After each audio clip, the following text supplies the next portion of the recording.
warahmatullahi wabarakatuh. Salam sejahtera untuk kita semua. Om Swastiastu, Nama Budaya, Salam Kebajikan.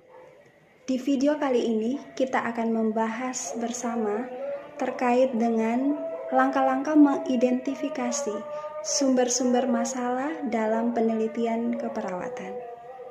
Baiklah, simak video ini, jangan di-skip, like, share, subscribe, dan apabila ada hal-hal yang akan ditanyakan, silakan menulis di kolom komentar. Rumusan masalah penelitian keperawatan oleh Nurse Freni Rafika Mbaloto, MCAT. Di awal perkuliahan biasanya saya bertanya kepada mahasiswa, mengapa dilakukan penelitian? Dan jawaban mereka, karena adanya masalah.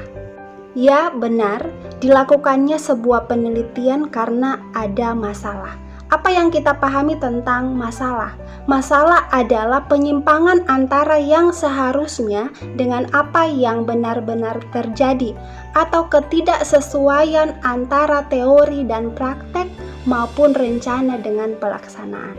Pertanyaan selanjutnya adalah apakah semua masalah dapat diselesaikan dengan penelitian? Jawabannya adalah tidak.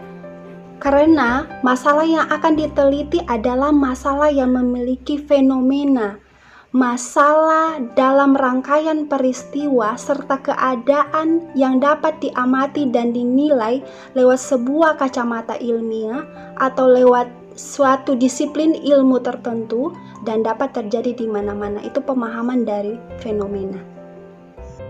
Kemudian akan muncul berbagai pertanyaan lainnya. Siapa yang akan menjadi subjek penelitian? Di mana dan kapan akan dilaksanakan penelitian tersebut? Serta bagaimana langkah-langkah yang akan dilaksanakan pada saat penelitian? Agar materi selanjutnya nyambung dan mudah untuk dipahami, perlu kita review kembali apa yang dimaksud dengan penelitian. Penelitian adalah kegiatan ilmiah yang dilaksanakan melalui langkah-langkah sistematik. Ya, jadi langkah-langkah sistematik yang bertujuan untuk menjawab sebuah masalah. Tadinya saya menekankan pada kata langkah-langkah sistematik. Hal ini dipahami bahwa penelitian akan dilaksanakan melalui beberapa tahapan penelitian. Tahapan-tahapan dalam penelitian adalah yang pertama, tahap persiapan, yang kedua pelaksanaan, ketiga pengolahan dan analisa data, serta keempat adalah penulisan hasil penelitian.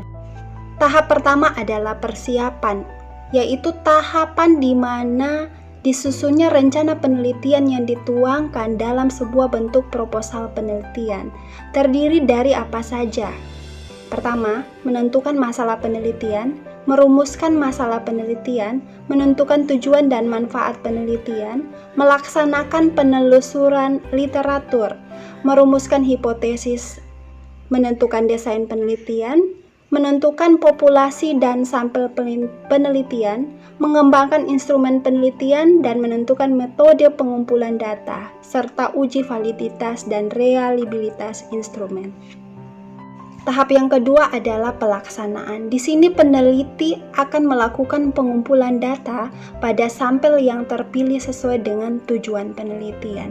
Pengumpulan data dilakukan dengan menggunakan instrumen yang telah diuji validitas dan reliabilitasnya. Tahapan yang ketiga adalah pengolahan dan analisa data. Yang dilakukan peneliti di sini adalah melakukan coding dan tabulasi data, melakukan penyajian data pada data dengan jenis penelitian deskriptif, sedangkan peneliti akan melakukan uji statistik atau uji hipotesis pada penelitian dengan jenis analitik maupun eksperimen. Tahapan yang keempat adalah penulisan hasil penelitian. Ada beberapa bab yang perlu dituliskan dalam hasil penelitian. Yang pertama, bab 1 adalah pendahuluan, bab 2 tinjauan pustaka, bab 3 metode penelitian, bab 4 hasil penelitian, bab 5 pembahasan, dan bab ke-6 adalah penutup. Ya, kita masuk pada pokok pembahasan kita pada hari ini, yaitu tentang rumusan masalah. Sebelum kita mempelajari bersama tentang bagaimana cara merumuskan masalah, perlu kita ketahui langkah pertama dalam tahapan persiapan yaitu menentukan masalah penelitian. Terkadang sebagai peneliti pemula akan merasa bingung atau muncul berbagai pertanyaan bagaimana menentukan suatu masalah. Masalah untuk penelitian dapat berkaitan dengan kondisi saat ini, pada masa yang lampau, atau perkiraan terhadap masa yang akan datang. Hal ini akan berkaitan dengan rancangan yang akan digunakan pada desain penelitian analitik. Desain penelitian analitik dengan jenis rancangan yang melihat kondisi saat ini disebut dengan cross-seksional, sedangkan desain yang melihat masalah yang terjadi pada masa lampau disebut dengan rancangan case control, dan rancangan yang melihat permasalahan yang terjadi di masa yang akan datang disebut dengan rancangan cohort. Untuk lebih jelasnya akan dibahas pada pertemuan selanjutnya. Nah, bagaimana masalah penelitian dapat ditentukan dengan atau melalui cara apa saja? Yang pertama adalah melalui sumber bahan tertulis. Dapat berupa secondary sources material atau buku-buku teks. Yang kedua, melalui primary sources material, dapat berupa jurnal-jurnal, laporan penelitian, maupun melalui pertemuan-pertemuan ilmiah. Selanjutnya yang kedua, penentuan masalah dapat melalui pengalaman, baik itu pengalaman pribadi peneliti maupun pengalaman empiris orang lain. Pengalaman empiris di sini dimaksudkan adalah pengalaman seseorang yang diperoleh melalui sebuah observasi atau percobaan. Selanjutnya, menentukan rumusan masalah. Rumusan masalah disusun atau ditentukan berdasarkan pada besarnya masalah, kemudian waktu terjadinya, selanjutnya lokasi dan sasaran yang mengalami masalah. Masalah dirumuskan dalam sebuah kalimat pertanyaan, substansinya harus lebih spesifik dan diuraikan apabila banyak. Kalimat pertanyaan di sini yang dimaksudkan bahwa rumusan masalah nanti akan menjelaskan masalah dalam sebuah kalimat tanya.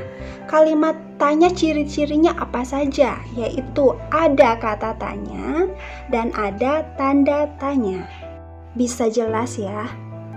Selanjutnya, substansinya harus spesifik. Yang dimaksudkan dengan substansi di sini adalah terkait dengan besarnya atau jumlah daripada masalah, waktu terjadinya masalah, di mana lokasi masalah itu ada, dan siapa yang menjadi sasaran dari masalah tersebut. Poin selanjutnya yang perlu untuk dipahami adalah masalah apabila banyak perlu untuk diuraikan. Saya memberikan contoh di sini, misalnya topik penelitian pandemi COVID-19. Data di Sulawesi Tengah menunjukkan bahwa Kabupaten Morowali Utara, pasien dengan positif corona itu lebih banyak dibandingkan dengan kabupaten yang lain ataupun ibu kota provinsi Sulawesi Tengah, yaitu Kota Palu. Saya sebagai peneliti akan bertanya-tanya, apa yang menyebabkan hal tersebut terjadi? Apakah karena pengetahuan masyarakat yang kurang terkait dengan pandemi COVID ini, atau sikap pandangan masyarakat terhadap COVID-19 ini yang masih tertutup, maupun tindakan pencegahan terhadap penanganan COVID-19 ini yang masih sangat minim? Berdasarkan beberapa data dan pertanyaan-pertanyaan yang muncul, maka saya menentukan judul penelitian adalah perilaku masyarakat Morowali Utara dalam menghadapi pandemi COVID-19. Kita ketahui bersama bahwa domain perilaku ada 3 ya, yaitu pengetahuan, sikap, dan tindakan. 3 domain ini nantinya akan saya teliti dan akan menjadi variabel penelitian. Jadi yang dimaksudkan dalam masalah apabila banyak harus diuraikan yaitu, ya contohnya tadi domain perilaku ada 3. Jadi di dalam rumusan masalah nanti juga akan tergambar terkait dengan ketiga hal tersebut, yaitu pengetahuan, sikap, dan tindakan. Jadinya nanti akan ada 3 pertanyaan penelitian pada rumusan masalah dengan judul yang seperti tadi ya. Pertanyaan penelitian pertama adalah bagaimanakah pengetahuan masyarakat dalam menangani pandemi COVID-19 di Kabupaten Morowali Utara. Pertanyaan penelitian yang kedua adalah bagaimanakah sikap masyarakat dalam menghadapi pandemi COVID-19 di Kabupaten Morowali Utara. Dan pertanyaan penelitian terakhir adalah bagaimanakah tindakan masyarakat dalam menghadapi COVID-19 di Kabupaten Morowali Utara. Berapapun pertanyaan penelitian yang kita susun dalam rumusan masalah itu nanti akan berkaitan dengan tujuan penelitian. Jadi bisa kita lihat nantinya apabila di rumusan masalah terurai beberapa pertanyaan penelitian, itu sudah kita dapat pastikan pada tujuan penelitian nanti akan ada tujuan umum dan tujuan khusus. Syarat rumusan masalah penelitian harus menggambarkan Wiener. Apa yang dimaksud dengan Wiener? Pertama, visible atau dapat dicari jawabannya melalui sumber-sumber yang jelas, tidak menghabiskan dana, waktu, ataupun tenaga yang sangat besar. Yang kedua, interesting atau menarik untuk dilakukan penelitian. Yang ketiga adalah novel.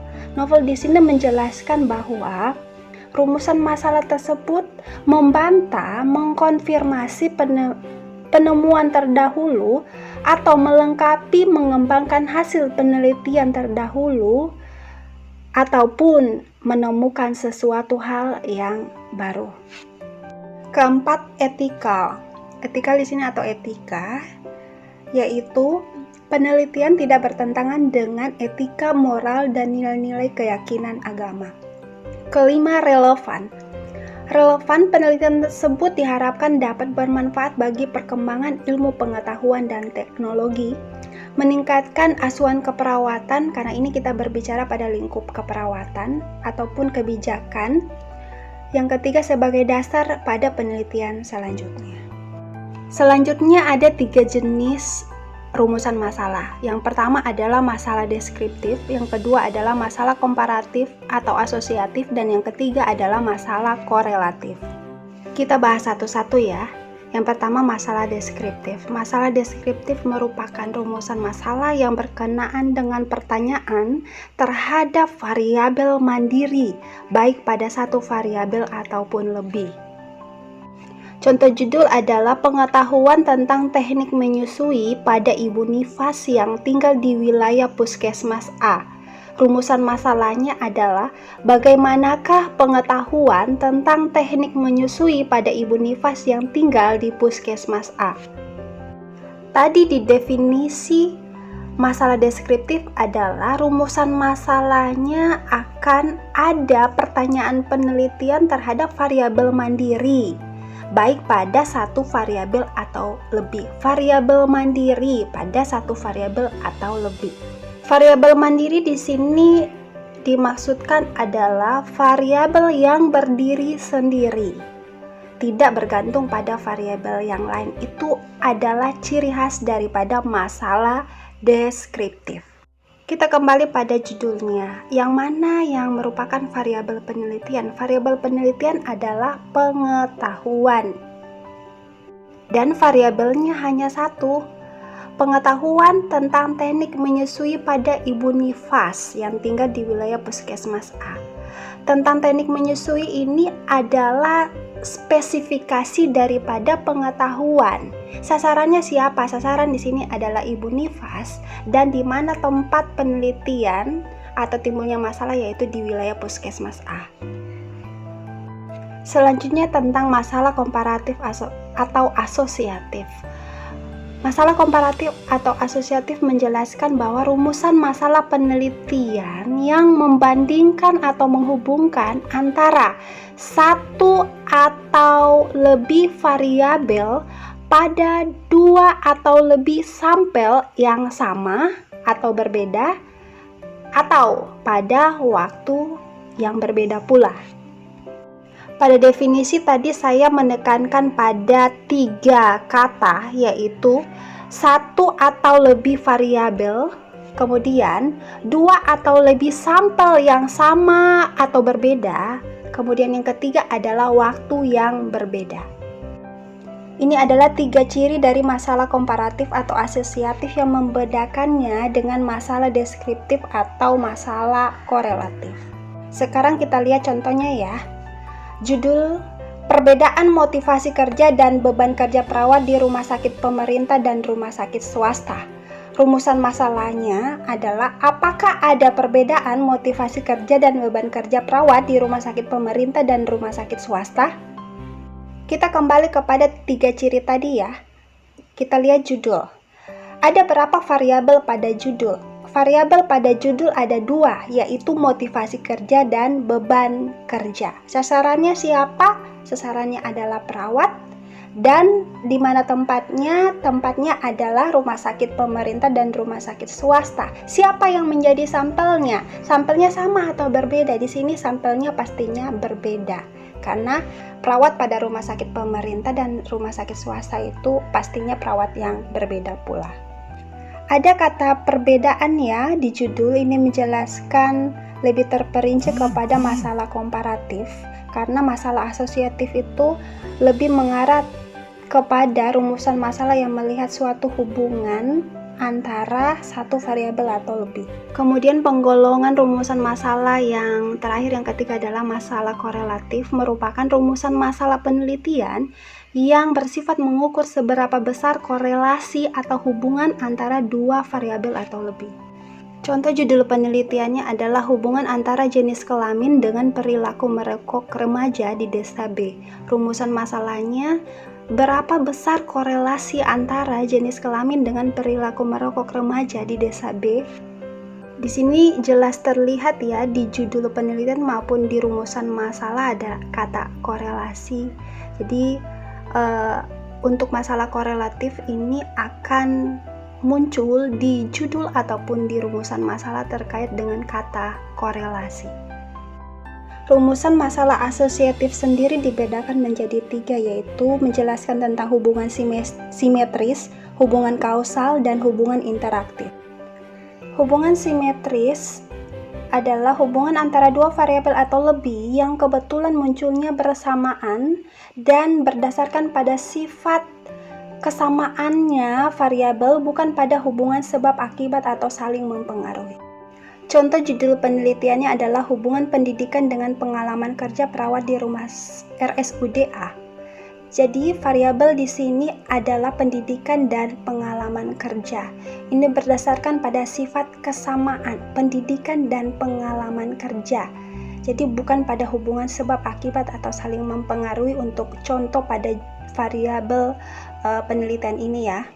Rumusan masalahnya adalah apakah ada hubungan pendidikan dengan pengalaman kerja perawat di RSUD A. Yang kedua, hubungan kausal merupakan hubungan sebab akibat yang akan saling mempengaruhi antara variabel yang digunakan dalam penelitian. Contoh judul penelitian adalah pengaruh penyuluhan terhadap pengetahuan dan sikap menyusui ibu postpartum yang dirawat di rumah bersalin A. Sedangkan rumusan masalahnya adalah adakah pengaruh penyuluhan kesehatan terhadap pengetahuan dan sikap menyusui ibu postpartum yang dirawat di rumah bersalin A. Melihat dari judul dijelaskan di sini bahwa penyuluhan kesehatan bisa mengakibatkan perubahan pengetahuan dan sikap ibu menyusui postpartum, atau dengan kata lain, pengetahuan dan sikap ibu postpartum akan mengalami perubahan setelah diberikan pendidikan atau penyuluhan kesehatan. Yang ketiga, terkait dengan rumusan masalah asosiatif adalah hubungan interaktif. Di sini menjelaskan hubungan antara variabel yang diukur di mana terdapat interaksi timbal balik. Jadi interaksi timbal balik yang saling mempengaruhi tetapi belum diketahui mana variabel independennya atau variabel bebas dan mana variabel dependennya atau variabel terikat. Contohnya di sini judul penelitian adalah hubungan antara motivasi dengan prestasi kerja pada perawat yang bekerja di rumah sakit A. Rumusan masalahnya adalah apakah ada hubungan antara motivasi dengan prestasi kerja pada perawat yang bekerja di rumah sakit A. Dari judul jelas terlihat yang menjelaskan tentang hubungan interaktif atau interaksi timbal balik di sini yaitu pada variabel motivasi dan prestasi kerja. Motivasi di sini dapat meningkatkan prestasi kerja. Begitu pula sebaliknya, prestasi kerja dapat menjadikan motivasi seseorang itu lebih baik atau lebih positif.